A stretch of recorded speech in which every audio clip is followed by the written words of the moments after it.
I got it now. It's like.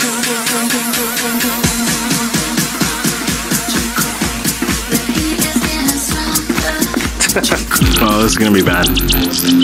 Well, now, don't you tell me to smile. Coming from your anus to check my style. Go ahead, put my rhymes on trial.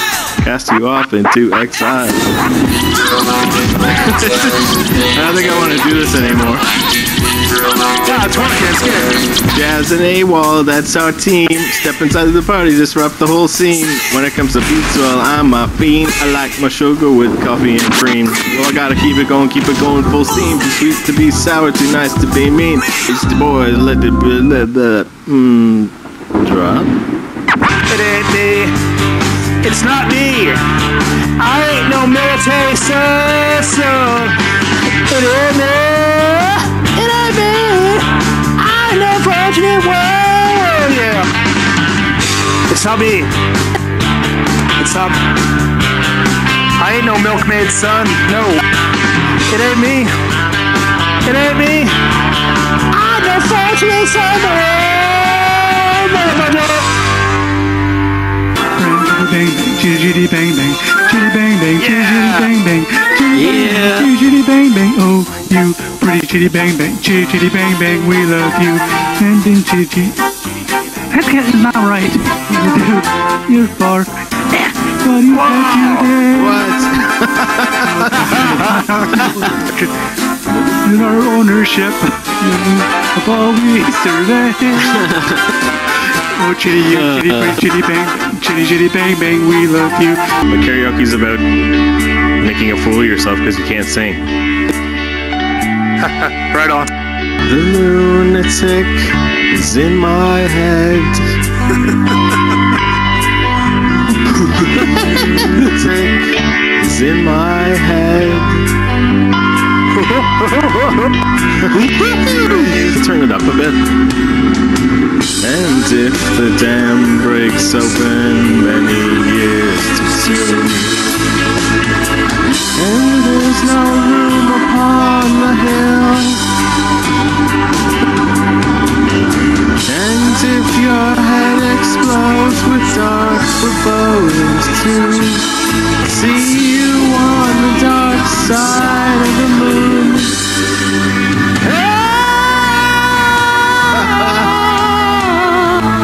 Alright, do the robot dance. Meep, boop, meep, boop, boop, boop, meep, meep. Can I do running motions?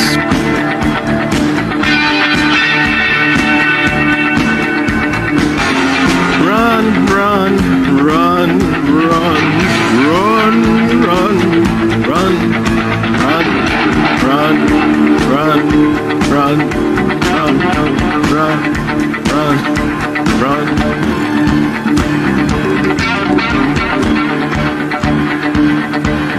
Yeah, this is better than all. Looks so weird.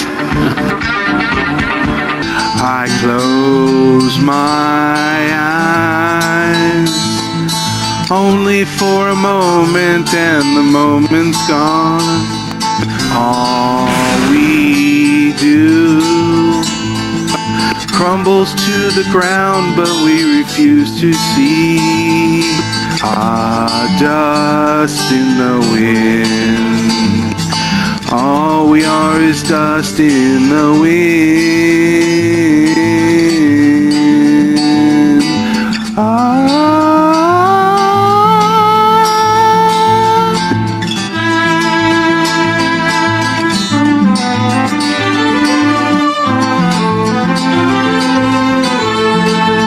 Sorry, I messed up the solo on the. It's all good, dog. It's all good, dog. It's hard to rock the fiddle, man.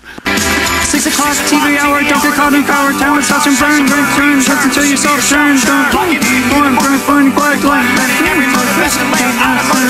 a candle, light a motor, step down, watch your heels crush, no, turn a minute, right. Offer me solutions, offer me alternatives, and I decline. It's the end of the world as we know it. It's the and I feel fine.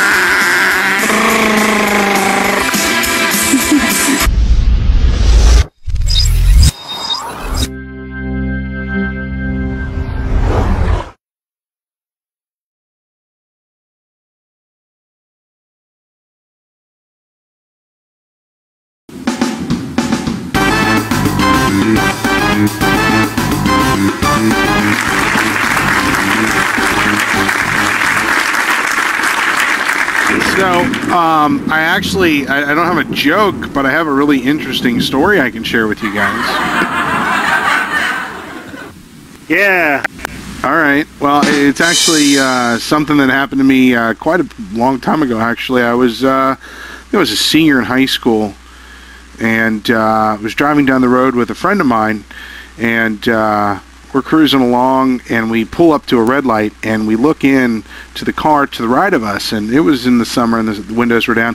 We look over, and the girl driving is just like totally gorgeous, and so I'm like leaning over, and I'm like, hey baby, you know, what are you guys doing tonight? And she's not having anything about it, but the passenger girl, who was also very cute, she says, you know, hey, what are you guys up to? And she says, hey, you know, why don't we hang out? And she writes her phone number on a piece of paper and throws it into the car. And my buddy grabs it, gives it to me. I'm like, cool, I'll call you tonight. So I called her that night. She was pretty good, you know, pretty nice gal, and talked to her for a little while. We decided to go out for the evening. And so I told her I'd come pick her up. And I'll tell you, man, she lived in the really, really rich part of the neighborhood. And so I roll up in my little piece of crap, you know, it was an 87 Celebrity station wagon. It was ridiculous. And I roll up and, you know, got a nice jacket on, brought her some flowers, go up to the door, knock on the door. Dad answers the door. And he's like, you here to pick up my daughter? And I'm like, yeah. And her name was Susan, and I said, yeah, I'm here to pick up Susan. He goes, all right, well, why don't you wait in the dining room there, and she'll be down in a bit. And so he yells up the steps, like, Susan, your date's here. So he comes in, and he sits down on the couch across from me, and we're sitting there talking to each other for, you know, just small talk. All of a sudden I hear this noise, this coming from upstairs. And I'm like, what in the world is that? And so I suddenly realize what's going on is there's one of those like electric chairs like coming down the steps with Susan sitting in it. And as yeah, I know, right? And so as she's coming down, all of a sudden the dad gets up, goes around to the other side of the steps, and pulls out a wheelchair. I had no idea, but this girl was like, she didn't have any legs. But I couldn't see that when she was in the car because she was sitting down. And I'm like, oh my dear God. She had no legs at all. So she plops herself into, and she's got like one of these like sundresses on it. It's like all pinned up down at the bottom and shit. And I'm like, oh my God.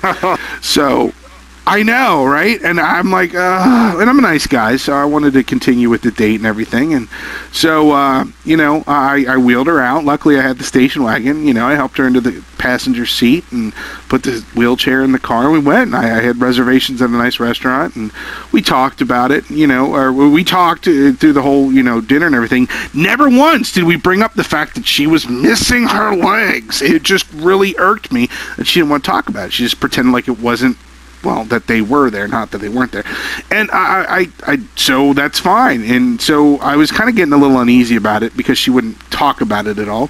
She just ignored it. And so I said, you know, do you want to call tonight? Or and she says, well, there's just park up here down the street from my house. Let's go to this park. And I'm like, all right. And I knew what park it was. And so we go to the park, and I get her wheelchair out of the car, put her in it, and she wheels over to the swings, and she's like helping herself up into the swings, and she's swinging, and I'm like, again, no legs, and she's swinging on a swing, and I'm like kind of really weirded out by it. So there's this big tree, and underneath the tree there's this park bench. So I just sit on the park bench, and I'm just kind of like, okay, I just need to get this night over with.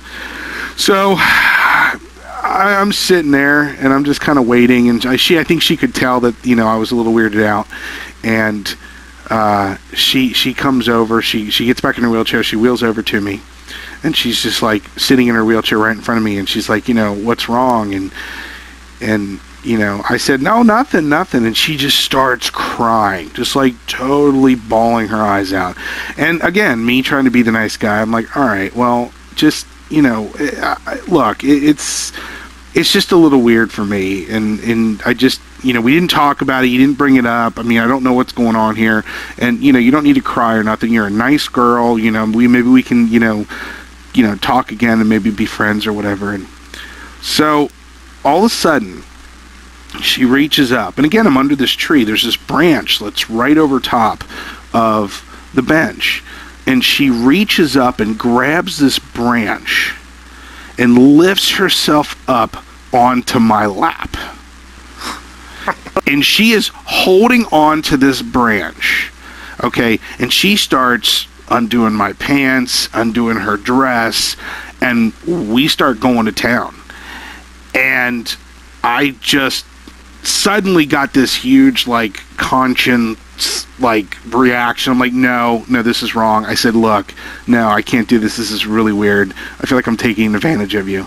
And she's just holding on to this branch. And I'm like, okay, you know what? Look, let's just go. And so I decided, I'm like, let's just go home. So I put her back in the car. She's crying the whole way home. I take her home. And I get out the wheelchair. I help her into the wheelchair. And I kind of started to push her up the walkway, and I decided, no, I better not. And so I go to get back in the car, and I'm waiting for her to get up to the door. Well, the dad comes out, and the dad just, like, is going nuts. Like, runs up, and he starts banging on my window, and she continues to wheel into the house.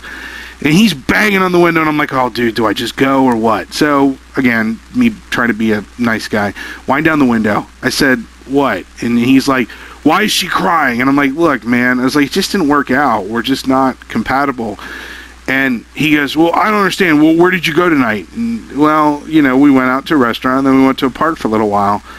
And he kind of calmed down a little bit. He looked at me, and he said, okay. He's like, well, all right. I guess I understand. And, you know, I just want you to know I appreciate you. I appreciate you bringing her home. Most guys just leave her hanging there on the branch. That's terrible. I love all the build up to that. Oh my god.